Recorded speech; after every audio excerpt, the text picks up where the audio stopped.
ఉన్నారు. మీ ఫ్రెండ్ వచ్చాడు, ఏంటి చూద్దామని ఆ ఫోన్ తీసుకున్నాడు. ఆ ఫోన్ తీసుకున్న తర్వాత అతడు చూసి ఒకేసారి ఆ ఫోన్ని జారిపోయింది, ఆ చేతిలో నుంచి ఆ ఫోన్ జారిపోయి కింద పడింది. స్క్రీన్ పగిలిపోయింది, కొత్త ఫోన్ స్క్రీన్ పగిలిపోయింది. అప్పుడు మీ ఫ్రెండ్ సారీ అనుకోకుండా నా చేతుల్లోంచి ఫోన్ జారిపోయింది, సారీ అని చెబితే అయిపోతుందా? దానికి సరి అయినటువంటి పరిహారం చెల్లించబడాలంటే ఏం చేయాలి? ఖచ్చితంగా సారీ చెప్పడం మాత్రమే కాదు, ఆ కొత్త ఫోన్ స్క్రీన్ పగిలిపోయింది కాబట్టి కొత్త ఫోన్ అన్నా లేకపోతే స్క్రీన్ అయినా వేయించాలి. అదే సరి అయినది కదా. అదేవిధంగా మరి ఇంకొక ఉదాహరణ, ఒక వ్యక్తి మీ గురించి చాలా తప్పుగా మాట్లాడాడు అనుకోండి, చాలా తప్పుగా మాట్లాడాడు, ఆ విషయం మీకు తెలిసింది. అప్పుడు అది తెలిసినప్పుడు ఆ వ్యక్తి వచ్చి మీ దగ్గరికి సారీ అని చెప్తే సరిపోతుందా? ఎందుకు? ఆ వ్యక్తి మీ గురించి ఆల్రెడీ ఇతరులకు చెప్పాడు, పరువు తీసేశాడు, మీ ఆత్మగౌరవాన్ని దెబ్బ తీసేశాడు, సంబంధాలు చెడగొట్టాడు, నమ్మకం చెడిపోయింది, ఇవన్నీ కూడా అయ్యాయి. అప్పుడు ఆ పరిస్థితుల్లో ఆ వ్యక్తి మీ దగ్గరికి వచ్చి సారీ నేను తప్పుగా చెప్పాను అంటే సరిపోతుందా? లేదు. ఏం చేయాలి?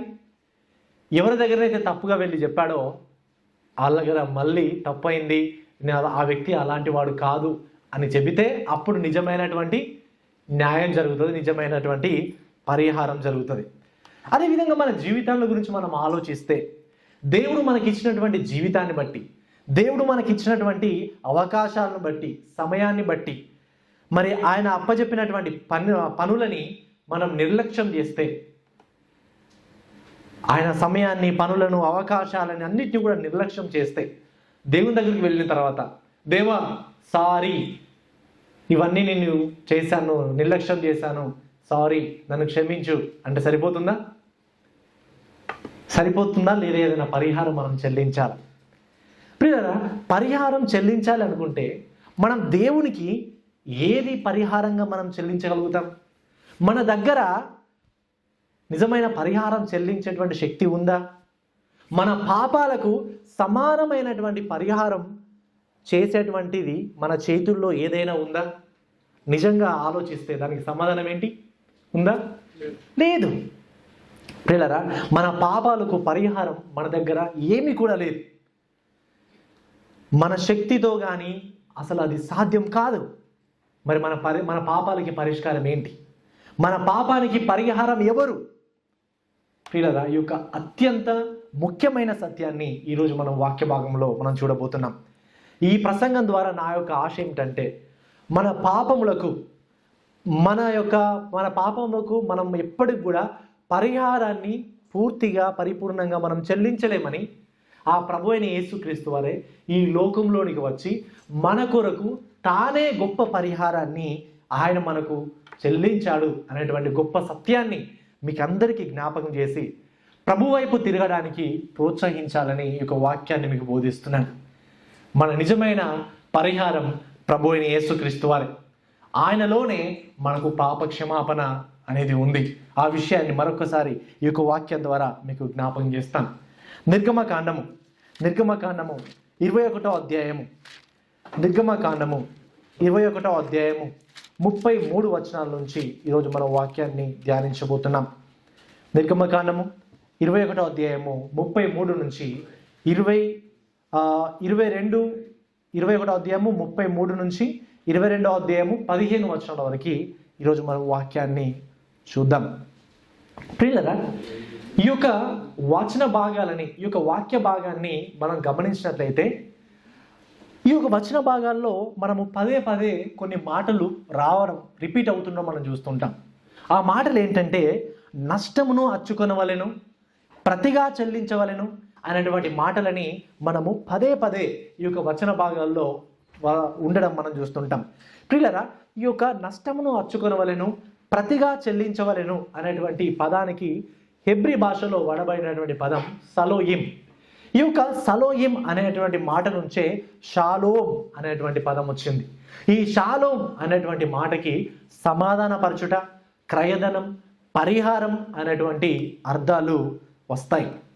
ప్రియులారా, ఈ యొక్క వచన భాగాల్లో మనం చూసినట్లయితే ఏ నష్టాలకి ఏ పరిహారాలు చెల్లింపబడాలో కొన్ని న్యాయ విధులని దేవుడు ఈ యొక్క వచన భాగాల్లో ఆయన ఇచ్చాడు.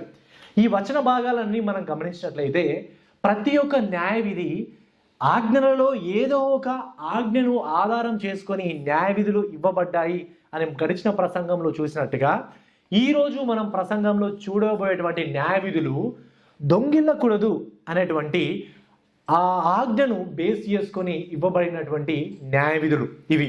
అందుకని ఈ విషయాన్ని గురించి లోతుగా మనం ఈ న్యాయ విధుల్లో మనం చూస్తాం. చూడండి, ఈ యొక్క న్యాయ విధులు అన్నిటి గురించి మనం ఆలోచిస్తే ఈ న్యాయ విధులు దేనికి సంబంధించినటువంటి న్యాయ విధులు అంటే దొంగతనం చేస్తే దానికి సంబంధించినటువంటి పాపాలను చేస్తే పరిహార నియమాలు ఏంటి, పరిహార నియమాలు ఏంటో ఈ వచన భాగాల్లో ఆయన మనకు తెలియజేశాడు. 3 పరిహార నియమాలను ఈ వచన భాగాల్లో మనం చూస్తాం. మొదటిది ఏంటంటే ఎదుటివారి ఆస్తిని నిర్లక్ష్యం చేస్తే పరిహార నియమాలు. అది 21వ అధ్యాయం 33 నుంచి 30 చివరి వరకు చూస్తాము. అదేవిధంగా 22వ అధ్యాయం 5 నుంచి 6 వచనాల వరకు మనం చూస్తాం. ఇది మొదటిది. రెండవది ఎదుటివారి ఆస్తిని దొంగతనం గురించినటువంటి పరిహార నియమాలు. అవి 22వ అధ్యాయము 1 నుంచి 4 వచనాల వరకు చూస్తాం. మూడోది ఎదుటివారి ఆస్తి మనకు అప్పజెప్పినప్పుడు దానిని కోల్పోతే నియమాలేంటో అది మనము 22వ అధ్యాయము 7 నుంచి 15 వచనాల్లో మనం చూస్తాం. మొదటిది ఎదుటివారి ఆస్తిని నిర్లక్ష్యం చేస్తే పరిహార నియమాలు ఏమిటో మనం చూద్దాం. చూడండి, 21:33 వచనం. ఒకడు గోతి మీది కప్పు తీయుట వలన లేక ఒకడు గొయ్యి తవ్వి దాన్ని కప్పకపోవటం వలన దానిలో ఎద్దైనను గాడిదైనను పడినెడల ఆ గోతి కామందులు ఆ నష్టమును అచ్చుకొనవలెను. వాటి యజమానునికి సొమ్ము ఇయ్యవలను, చచ్చినది వానిదగును.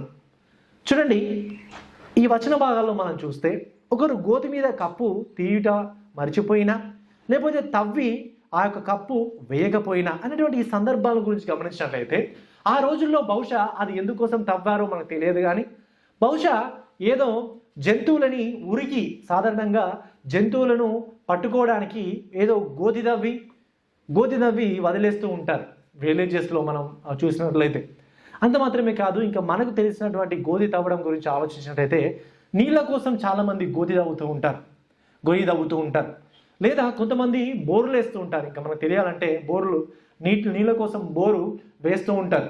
వేసిన తర్వాత కొందరు ఆ బోరు మీద ఒకవేళ బోరు పడకపోతే దాన్ని కప్పి పెట్టడం మర్చిపోతుంటారు కొన్నిసార్లు. అలా చాలామంది మన భారతదేశంలో చిన్నపిల్లలు దానిలో పడి చనిపోయినటువంటి సందర్భాలు చాలా చూస్తుంటాం. అయితే మరి ఇలాంటి సందర్భాల్లో ఎలాంటి న్యాయ విధి ఉండాలి ఏంటి అనేది ఈ వచన భాగాల్లో ఆయన చెబుతూ ఉన్నాడు. చూడండి, 35వ వచనం.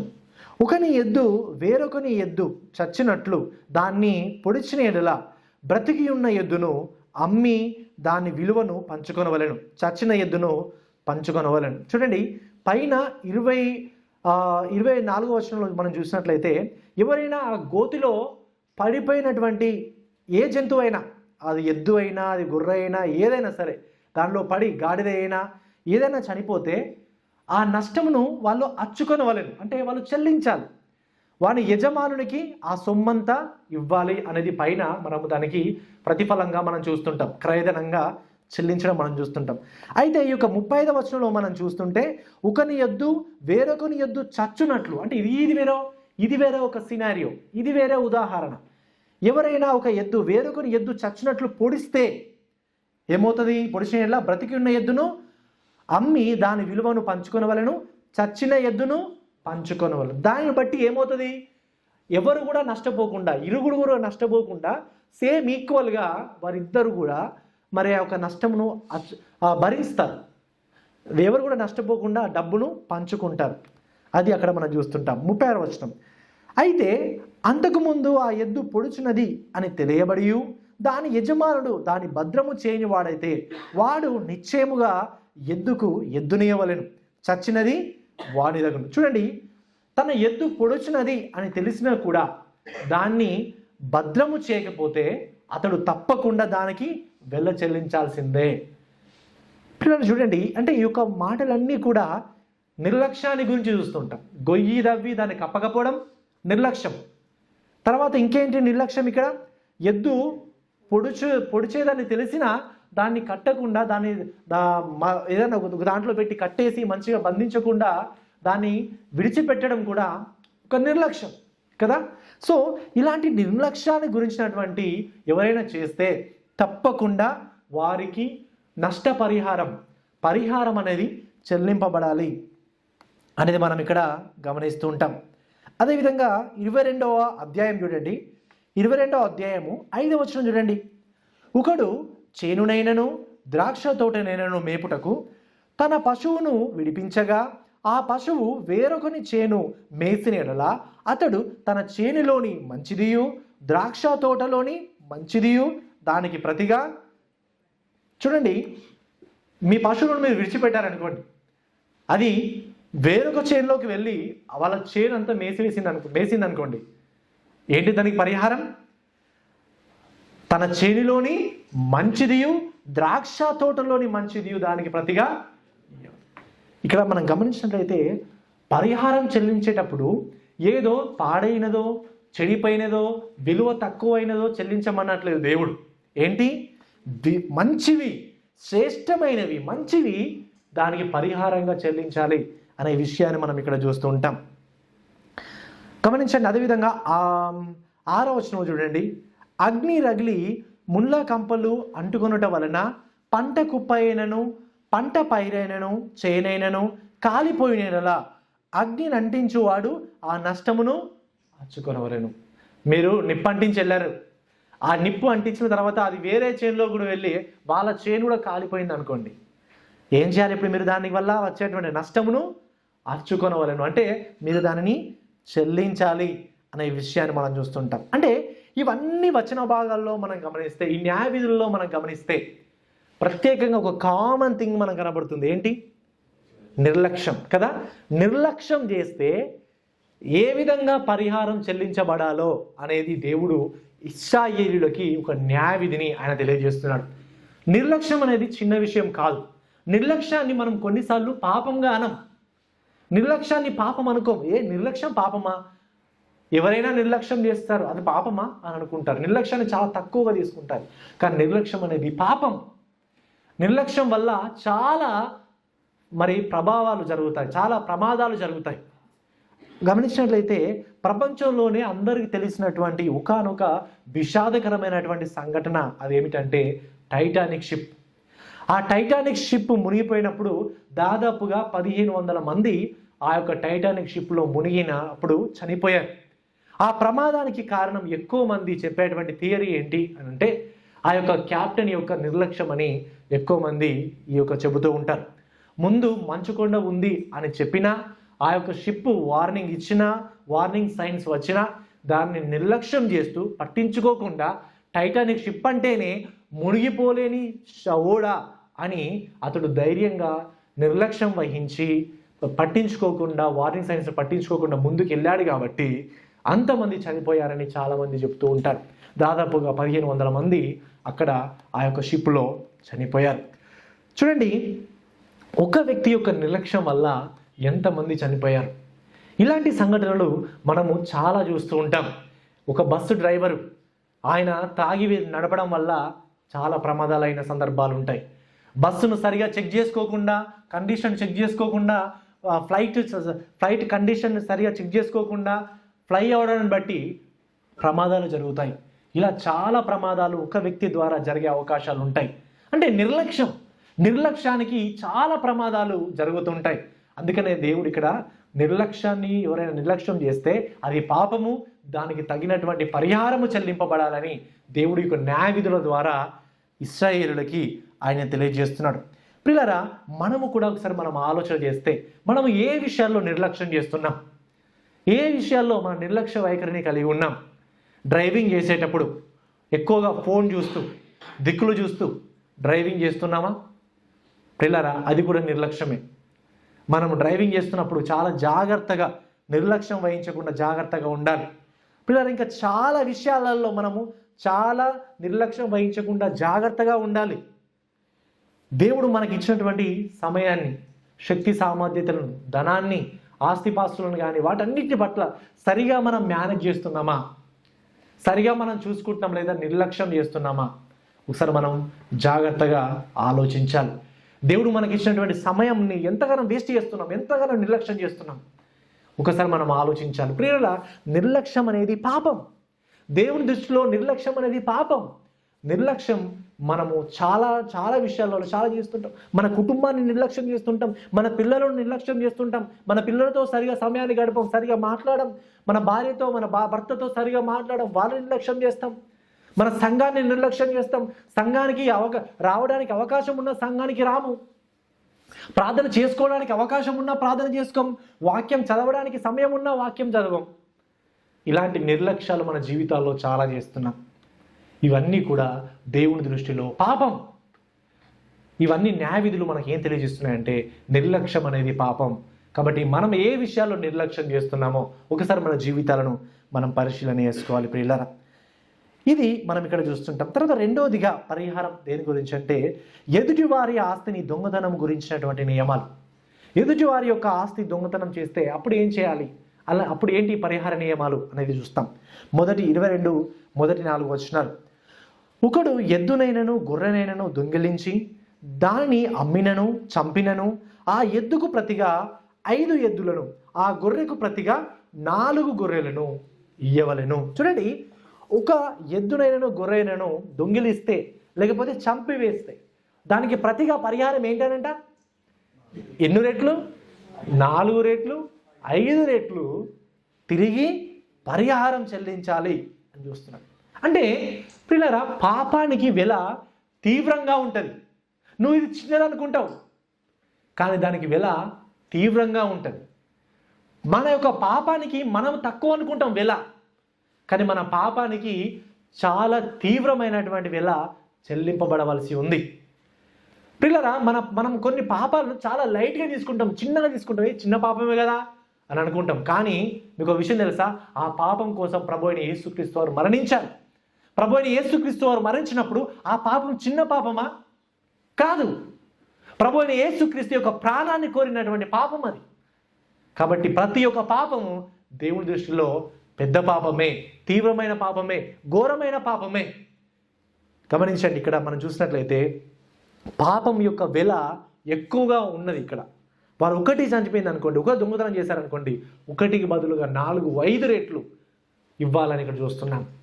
అంటే పాపం యొక్క తీవ్రతను గురించి దేవుడు అక్కడ తెలియజేస్తున్నాడు. అదేవిధంగా దొంగతనం చేసిన అమ్మిన దానికి ప్రతిగా ఏంటి, బలహీనమైనవో లేదా విలువలేనియో ఇవ్వడం కాదు, మంచివి, ఆరోగ్యకరమైన మంచివి అక్కడ ఇవ్వాలి. ప్రతిగా ఎద్దులను గొర్రెలను అక్కడ ఇవ్వాలి అనేది మనం ఇక్కడ చూస్తుంటాం. అదేవిధంగా 2వ వచనం, దొంగ కన్నము వేయుచుండగా వాడు దొరికి చచ్చునట్లు కొట్టబడిన ఎడల అందువలన రక్త అపరాధం ఉండదు. చూడండి, ఈ వచనాన్ని చాలా జాగ్రత్తగా మనం అర్థం చేసుకోవాలి. ఈ వచనాన్ని చాలా జాగ్రత్తగా మనం అర్థం చేసుకోకపోతే తప్పుగా అర్థం చేసుకున్నటువంటి అవకాశాలు ఉంటాయి. ఇక్కడ ఏం చెప్తున్నారంటే, దొంగ వచ్చినప్పుడు, ఎవరైనా మన ఇంటికి దొంగ వచ్చినప్పుడు వారిని కొట్టి చంపేయాలని చెప్పట్లేదు ఈ వచనం. ఈ యొక్క వచనం ఏం చెప్తుందంటే, దొంగ కన్నము వేయించుండగా వాడు దొరికి చచ్చునట్లు కొట్టబడినలా అందువలన రక్త అపరాధం ఉండదు. ఏంటంటే, దొంగలు మన ఇంటికి ఏ ఉద్దేశంతో వస్తారో మనకు తెలియదు, వారు ఏ ఆయుధాలతో వస్తారో మనకు తెలియదు, వాళ్ళు చీకట్లో వస్తారు, ఏ సమయంలో వస్తారో మనకు తెలియదు. కానీ మన భార్య పిల్లలను రక్షించుకోవడానికి, మన యొక్క ప్రాణాన్ని రక్షించుకోవడానికి, మనము జస్ట్ డిఫెండ్ చేసుకుని మనం భద్రం చేసుకోవడానికి ఆ దొంగను కొట్టినప్పుడు ఆయన ఒకవేళ మరణిస్తే దానికి రక్త అపరాధం ఉండదు. కానీ ఆయన చనిపోవాలనే మనం ఆయన దాడి చేయొద్దు, ప్రతిదాడి చేయొద్దు, ఆయన చంపేయాలనే ప్రతిదాడి చేయొద్దు. జస్ట్ మన భార్య పిల్లలను మనల్ని ప్రొటెక్ట్ చేసుకోవడానికి వీలైతే ఆ వ్యక్తిని బంధించగలిగితే బంధించాలి, లేకపోతే ఆ వ్యక్తిని తలుపేసి బంధించగలిగితే బంధించవచ్చు, ఆయన మనకు అపాయం చేయకుండా ఏదైనా చేయొచ్చు. కానీ కావాలనే కొట్టి చంపకూడదు. ఒకవేళ అలా కొట్టినప్పుడు అనుకోకుండా ఆ వ్యక్తి చనిపోతే రక్త అపరాధం ఉండదు అని చెబుతున్నాడు ఇక్కడ. కాబట్టి చాలా జాగ్రత్తగా ఉండండి. బైబిల్ ఇక్కడ చెప్పట్లేదు కొట్టి చంపేయాలి దొంగల్ని అని ఇక్కడ చెప్పట్లేదు. నిన్ను నువ్వు ప్రొటెక్ట్ చేసుకునేటువంటి క్రమంలో ఒకవేళ ఎదుటి వ్యక్తి చనిపోయినప్పుడు రక్త అపరాధం ఉండదు అని చెప్తున్నాడు. కానీ ఒక సీన్ గుర్తుందా మీకు? గడిచిన అధ్యాయంలో చెప్పాను, ఎవరైనా ఒక వ్యక్తిని చంపినప్పుడు ఆ జడ్జిమెంట్ వచ్చేంత వరకు వాళ్ళు ఎక్కడికి వెళ్ళడానికి అవకాశం ఉంది? ఆశ్రయపురానికి వెళ్ళి న్యాయాధిపతులు అంతా డిస్కస్ చేసిన తర్వాత అసలు నిజంగా కావాలని చంపాడా లేదా ఎలా జరిగింది సిచ్యువేషన్ అని అందరూ వాళ్ళ ఎంక్వైరీ చేసిన తర్వాత అప్పుడు తీర్పు తీర్చబడుతుంది కదా. ఈ సిచ్యువేషన్లో కూడా ఎవరైనా కావాలని చంపితే కూడా న్యాయాధిపతులు వారికి తీర్పు తీర్చడం మనం చూస్తుంటాం. దీని గురించి మనం ఇంకా ముందున్న వచనాలు కూడా మనం చూస్తుంటాం. పిల్లల బైబిల్ ఎప్పుడు కూడా ఇది ఈ యొక్క ప్రతి దాడి చేస్తున్నప్పుడు ప్రతి దాడి చేసి మనం ప్రొటెక్ట్ చేసుకోవడం, సెల్ఫ్ డిఫెన్స్ అనేది ఇక్కడ బైబిల్ ఇక్కడ చెప్తున్నది. అంటే దీనికి అర్థము ప్రతీకారం తీర్చుకోవడం కాదు. మా ఇంటికి వేస్తావా దొంగతనం చేయడానికి, చూడు నేను చంపేస్తా అని, ఇది ప్రతీకారం కాదు. ఆ విషయం చెప్పట్లేదు ఇక్కడ బైబిల్. అనేది మనం చూస్తుంటాం. 3వ వచనము, సూర్యుడు ఉదయించిన తర్వాత వారిని కొట్టిన యెడల వానికి రక్త అపరాధం ఉండును, వాడు సరిగా సొమ్ము మరలా చెల్లింపవలను, వానికి ఏమీ లేకపోయిన యెడల వాడు దొంగతనము చేసినందున అమ్మబడవలను. చూడండి, సూర్యుడు ఉదయించిన తర్వాత వాడిని కొట్టిన యెడల అనేటువంటి ఈ మాట దేన్ని తెలియజేస్తుందంటే, అతడు చచ్చిపోవాలని అతను ఇంకా కొడుతూ ఉంటే, అతడు చనిపోవాలనే హృదయపూర్వకంగా కావాలనే ఆ వ్యక్తిని కొడుతూ ఉంటే అప్పుడు నీవేమవుతావు? అపరాధి అవుతావు. నువ్వు రక్తాపరాధం మీద ఉంటుంది. నువ్వు ఎందుకంటే కావాలని చంపుతున్నావు కాబట్టి ఆ అపరాధం అనేది ఉంటుంది. ఒకవేళ ఆ సమయంలో వాడు బ్రతికే ఉన్నాడు అనుకోండి, అతడు ఏం చేయాలి? దొంగ మరలా చెల్లించాలి. వానికి ఏమీ లేకపోయినా ఏం చేయాలి? దొంగతనం చేసినందుకు అతడు అమ్మబడాలి. మనం చూసాం కదా, దాసుల యొక్క న్యాయ విధులు ముందు ప్రసంగాలు చూసాం కదా. కాబట్టి దాన్ని బట్టి అతడు అమ్మబడాలి అనేది మనం ఇక్కడ చూస్తాం. అయితే 4వ వచనం, వాడు దొంగిలినది ఎద్దైనను గాడిదైనను గొర్రెైనను సరే అది ప్రాణముతో వాని యొద్ద దొరికిన యెడల 2 అంతలు చెల్లింపవలను. చూడండి, ఇక్కడ కూడా ఒకటే దొంగతనం చేశాడు కానీ దొరికాడు. కానీ ఏం చేయాలి ఇప్పుడు? నేను ఒకటే దొంగతనం చేశాను, 2 ఎందుకు ఇస్తా? ఒకటే అంటే నడుస్తుందా? నడవదు. ఏంటి? 2 అంతలు చెల్లించాలి. దీన్ని బట్టి మనకి ఏమర్థమవుతుందంటే పాపానికి పరిహారము ఎక్కువ ఉంటుంది అనేటువంటి తీవ్రత మనకి ఇక్కడ అర్థమవుతూ ఉంటుంది. అదేవిధంగా మనం చూసినట్లయితే ఇక్కడ ఈ వచన భాగాల్లో మనం చూస్తే అంటే ఎదుటివారు ఆస్తిని దొంగతనం చేసినప్పుడు ఎలాంటి పరిహార నియమాలు ఉండాలో మనం ఈ 2వ దాంట్లో చూస్తాం. 3వదిగా మనం చూస్తే ఎదుటివారి ఆస్తి మనకు అప్పజెప్పినప్పుడు దానిని కోల్పోతే ఏంటి అసలు పరిహార నియమాలు ఏంటో మనము తర్వాత వచనాలు చూస్తాం. 22వ అధ్యాయము 7 నుంచి 15 వచనాలు. 7, ఒకడు సొమ్మైనను సామానైనను జాగ్రత్త పెట్టుటకు తన పొరుగువానికి అప్పగించినప్పుడు అది ఆ మనుషుని ఇంట నుండి దొంగిల్లబడి ఆ దొంగ దొరికిన ఎడల వాడు దానికి 2 అంతలు అచ్చుకొనవలెను. చూడండి, ఎవరైనా ఊరికి వెళ్తే ఇంటి పక్కన ఉన్న వాళ్ళకి డబ్బైనా ఏదైనా ఇచ్చి వెళ్తూ ఉండేవారు ఆ రోజుల్లో.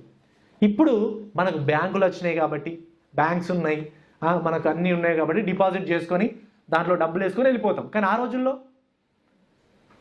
మనం ఎటు వెళ్తే అటు మన ఆస్తి పాస్తులను బంగారాన్ని అటు తీసుకొని వెళ్ళాం కదా.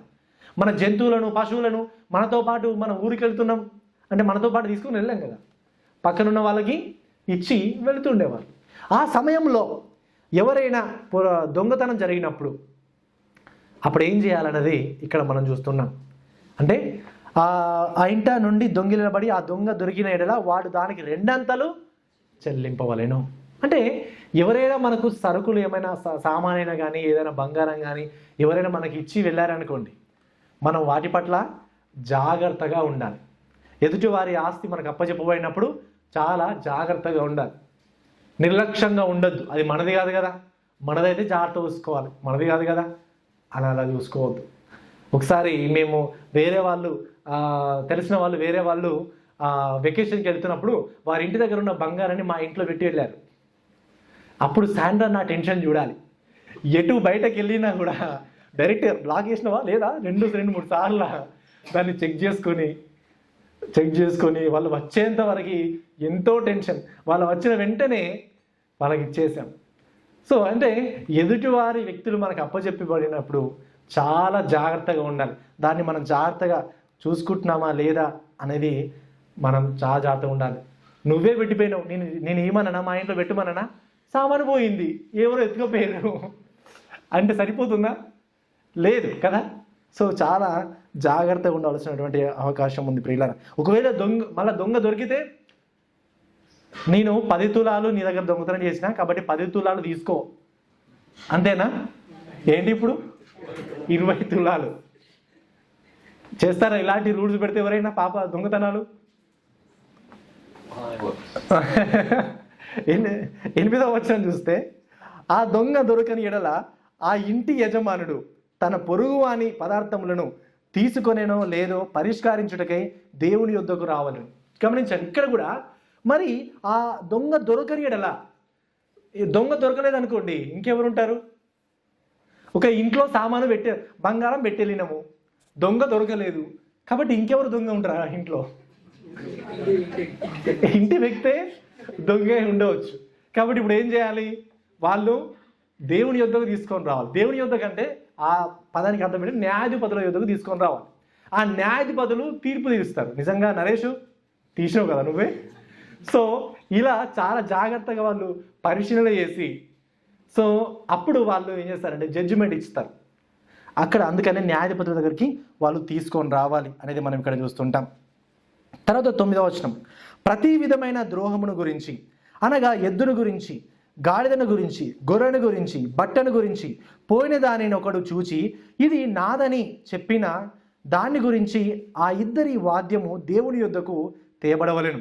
దేవుడు ఎవరి మీద నేరము స్థాపించినో వాడు తన పొరుగు వానికి 2 అంతలు చెల్లించవలెను. చూడండి, ఒకవేళ ఆ దొంగ దొరికినా, ఎవరైనా దొంగతనం తప్పు అని తెలిసినా కూడా అతడు 2 అంతలు చెల్లించాలి. అన్ని న్యాయ విధులలో మనం ఒకటి గమనిస్తుంటాం. తప్పు జరిగితే పరిహారంగా 4 రెట్లు, 5 రెట్లు, 2 అంతలు అనేది రిపీటెడ్గా మనం ఈ వచన భాగాల్లో చూస్తుంటాం. అంటే పాపము చేస్తే దానికి పరిహారం అనేది చాలా ఎక్కువగా ఉంటుంది. కాబట్టి పాపమును చిన్నది కాదు, లైట్గా తీసుకోవద్దు మన పాపాలని అనేది ఇక్కడ వచన భాగాల్లో చెబుతూ ఉన్నాడు. తర్వాత మనం చూసినట్లయితే ప్రియులారా 10వ వచనంలో, ఒకడు గాడిదనైనను, ఎద్దునైనను, గొర్రెనైనను, మరి ఏ జంతువునైనను కాపాడుటకు తన పొరుగు వానికి అప్పగించిన మీదట అది చచ్చినను, హాని పొందినను, ఎవడును చూడకుండాను తోలుకొని పోబడినను వాడు తన పొరుగు వాని సొమ్మును తీసుకొనలేదనుటకు యెహోవా ప్రమాణము వారిద్దరి మధ్య నుండవలెను. సొత్తుదారుడు ఆ ప్రమాణమును అంగీకరింపవలెను, ఆ నష్టమును అచ్చుకొనక్కరలేదు. అది నిజముగా వాని యొద్ద నుండి దొంగిలబడిన ఎడల సొత్తుదారునికి ఆ నష్టమును అచ్చుకొనవలెను. అది నిజముగా చీల్చబడిన ఎడల వాడు సాక్ష్యము కొరకు దానిని తేవలెను. చీల్చబడిన దాన్ని నష్టమును అచ్చుకొనక్కర్లేదు. చూడండి, ఎవరైనా గొర్రెనైనను, గాడిదైనను, జంతువునైనను ఎవరైనా సరే ఏదైనా హాని జరిగితే దాన్ని కాపాడని పొరుగువానికి అప్పచెప్పినప్పుడు హాని జరిగినా, అది చచ్చిపోయినా, అసలు ఏమైంది, సిచ్యువేషన్ ఎలా చనిపోయింది, ఎలా పోయింది అనేది తెలుసుకున్న తర్వాత నిజంగా తప్పు అయితే దానికి బదులుగా దాని నష్టమును వాళ్ళు అచ్చుకోవాలి. ఆ జంతువుల యొక్క నష్టం ఎంతో, ఆ పరిహారం ఎంతో వాళ్ళు అచ్చుకోవాలి అని మనం ఇక్కడ చూస్తుంటాం.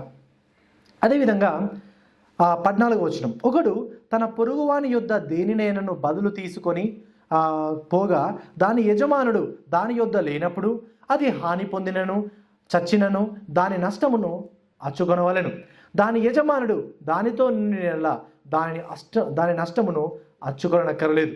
అది అద్దెదైన ఎడల అది దాని అద్దెకు వచ్చెను. చూడండి, ఎవరి దగ్గర అరువుగా తీసుకున్నా, అప్పుగా ఏదైనా తీసుకున్నా కూడా ఆ అప్పుగా తీసుకున్నప్పుడు కూడా ఎలా వ్యవహరించాలో కూడా ఈ వచన భాగాల్లో మనం చూస్తుంటాం. అంటే పొరుగువాని దేనిను బదులు తీసుకున్నప్పుడు ఏదైనా హాని పొందినా, చచ్చిపోయినా ఆ నష్టమును మనము భరించాలి అనే విషయాన్ని మనం ఇక్కడ గమనిస్తుంటాం. అంటే ఎవరి దగ్గరైనా మనం అరువుగా తీసుకుంటే, అప్పుగా తీసుకుంటే, నా కారుని నాకు తెలిసినటువంటి ఒక ఫ్రెండ్ డెజర్ట్ క్యాంపింగ్ అని తీసుకొని వెళ్ళాడు.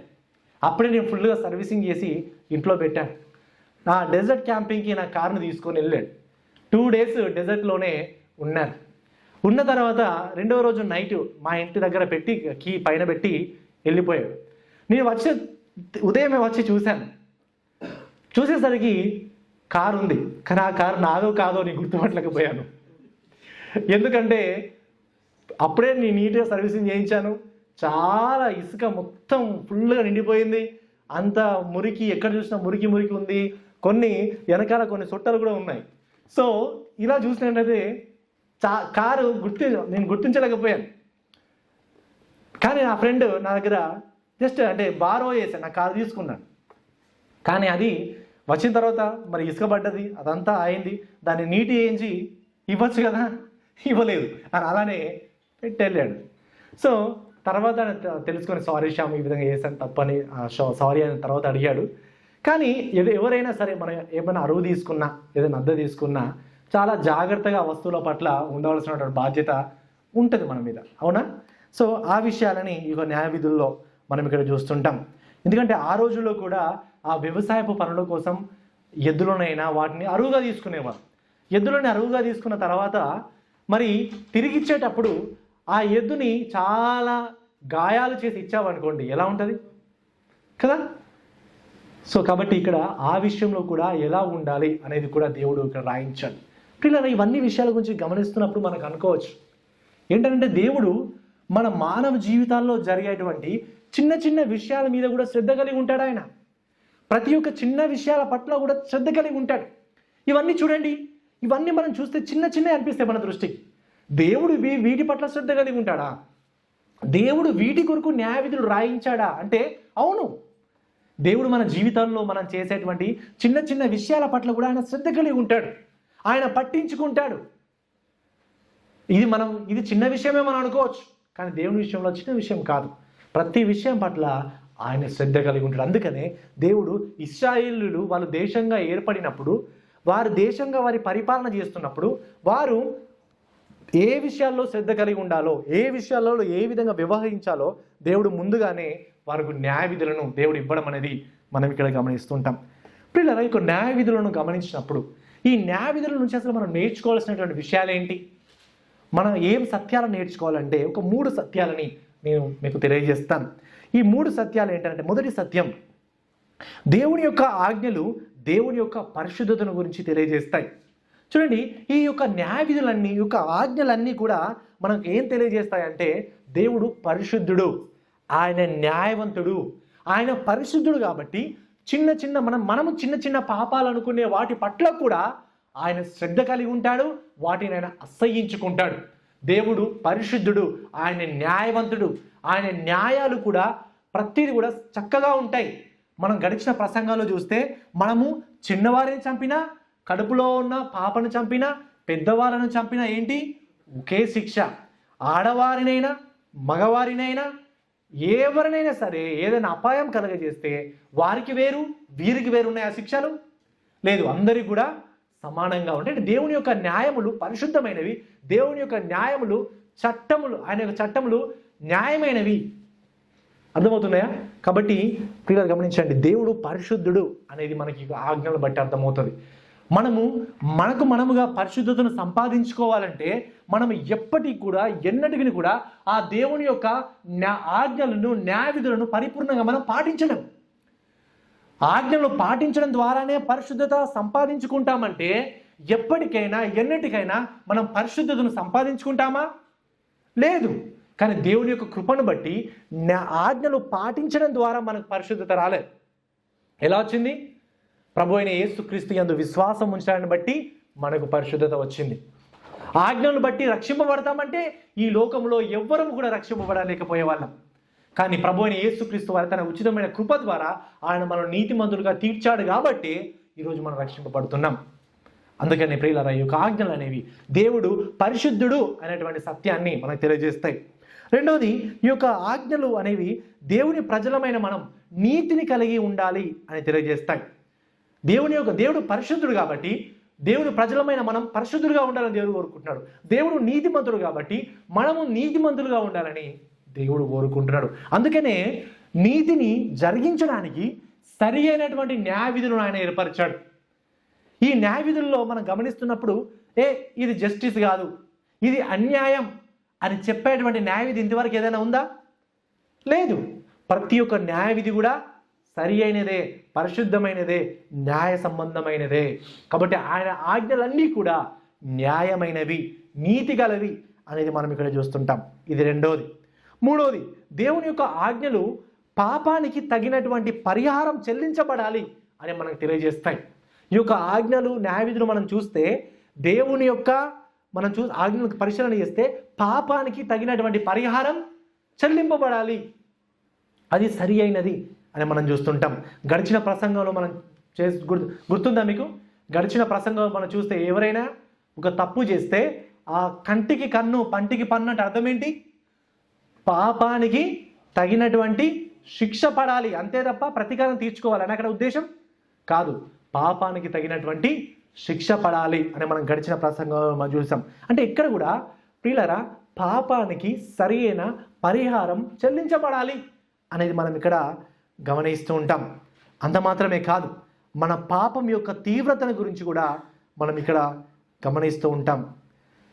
మనం జక్కయ్య ఉదాహరణలో మనం చూసినట్లయితే ఇంతకుముందు మనం చదువుకున్నటువంటి వాక్య భాగంలో మనం చూస్తే జక్కయ్య ఒక సుంకపు గుత్తదారు. ఆయన ఏం చేశాడు? అన్యాయంగా ప్రజల దగ్గర సుంకాలు వసూలు చేశాడు.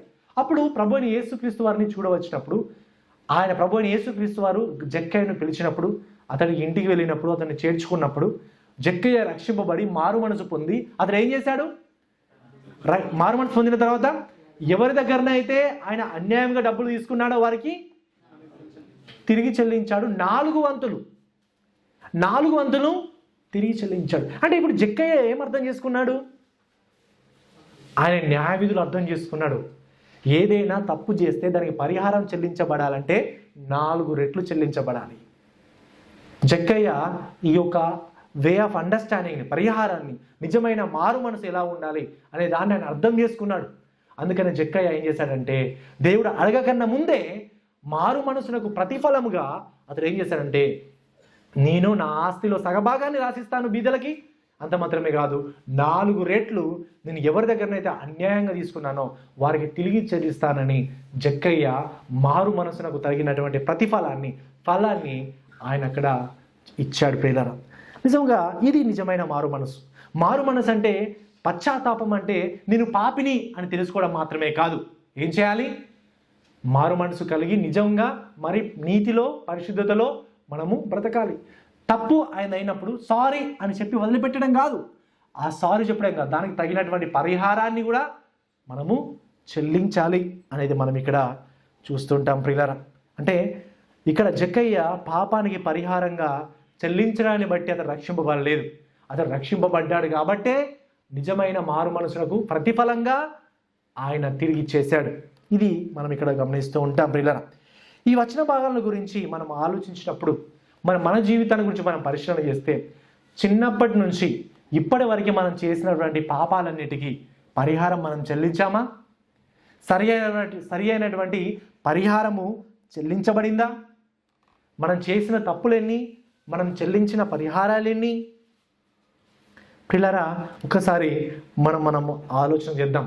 ఇంతవరకు మన జీవితంలో, మీ జీవితంలో చేసినటువంటి ద్రోహాలకి, మోసాలకి, దొంగతనాలకి, కుట్రలకి, కుతంత్రాలకి మీరు ఇంతవరకు ఎంత పరిహారాన్ని చెల్లించారు?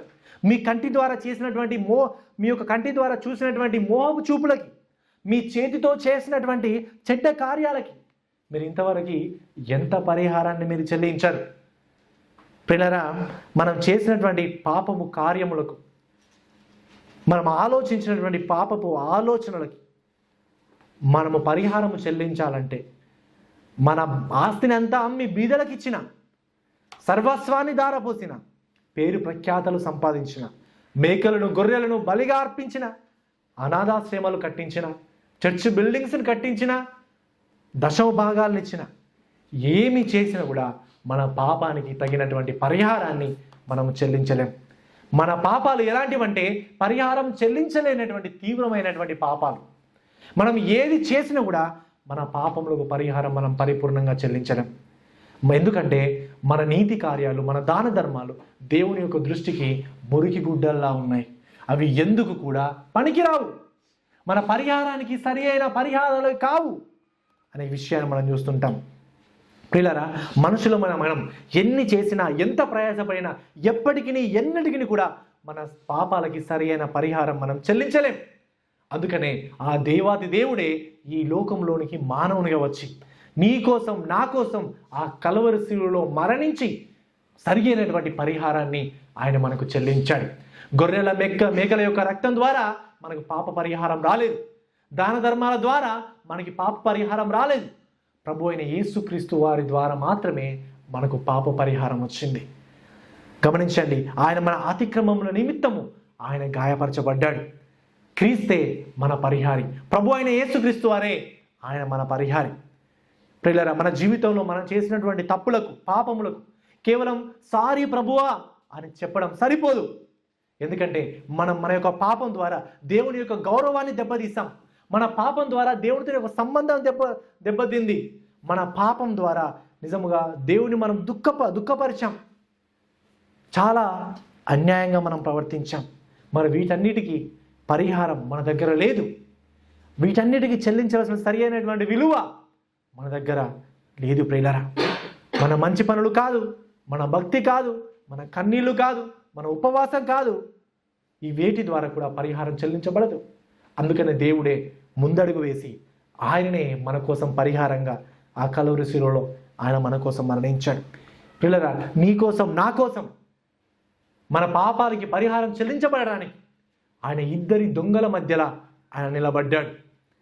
పరలోక రాజ్యంలో పరిశుద్ధుడు, పరిశుద్ధుడు, పరిశుద్ధుడు అని కొనియాడబడుతున్నటువంటి దేవాది దేవుడు ఈ లోకంలో దొంగల మధ్య ఆయన సిలువ వేయబడి మన కొరకు, మన స్థానంలో ఆయన మరణించాడు. పిల్లరా, మన పాపం ఆయన మీద పడింది, మన శిక్ష ఆయన భరించాడు, మన స్థానంలో ఆయన మరణించాడు. అందుకనే నేడు మనకు రక్షణ. ఈ యొక్క రక్షణ మన ప్రయత్నాల వల్ల కాదు, ఇది మన పరిహారంలో లేదు. కానీ మన పరిహారమైన ప్రభు అయిన యేసుక్రీస్తులో మాత్రమే ఈ యొక్క రక్షణ ఉంది. పిల్లరా, ఈరోజు దేవుడు మనల్ని పిలుస్తున్నాడు. ఏమని పిలుస్తున్నాడంటే, సారీ చెప్పండి అని పిలవట్లేదు. పరిహారం చెల్లించడానికి ఆయన మనం పిలవట్లేదు. ఆయన ఎందుకు పిలుస్తున్నాడంటే, పరిహారిగా ఉన్న నా యొద్దకు మీరు రండి అని పిలుస్తున్నాడు. పరిహారిగా ఉన్న నేనే పరిహారిని, నా యొద్దకు రండి. ప్రయాసపడి ప్రయాసపడి భారం మోచిన సమస్త జనులారా నా యొద్దకు రండి, నేను మీకు విశ్రాంతిని కలగజేస్తానంటున్నాడు. ప్రియులారా, మనం ఎంత ఘోర పాపలమైనా సరే, దేవా నేను పాపిని, నేను క్షమించు దేవా, నా పాపములకు పరిహారం నీవే అని మనం ప్రార్థన చేస్తే, ఆయన దగ్గరకు వస్తే ఆయన మనం క్షమిస్తాడు. మన పాపములకు తగినటువంటి పరిహారాన్ని ఆయన చెల్లించాడు కాబట్టి, ఆయన పరిహారం చెల్లించాడు కాబట్టి, ఆయన యందు విశ్వాసం ఉంచడం ద్వారా మనం పరిహారము పొంది పరిశుద్ధులుగా తీర్చబడతాం. ప్రియులారా, అంత గొప్ప దేవుణ్ణి మనం స్వీకరిద్దాం, ఆయన నమ్ముదాం, ఆయనలోనే మనం జీవిద్దాం. దేవుడి యొక్క మాటలు మన మధ్యలో దీవించి ఆశ్రయించును గాక. ఆమేన్, ఆమేన్. అందరూ కళ్ళు మూసుకొని ప్రార్థన చేద్దాం. అందరూ కళ్ళు మూసుకొని ప్రార్థన చేద్దాం. 2 నిమిషాలు మౌనంగా ఉండి మన జీవితాలు మనం పరిశీలన చేసుకుందాం.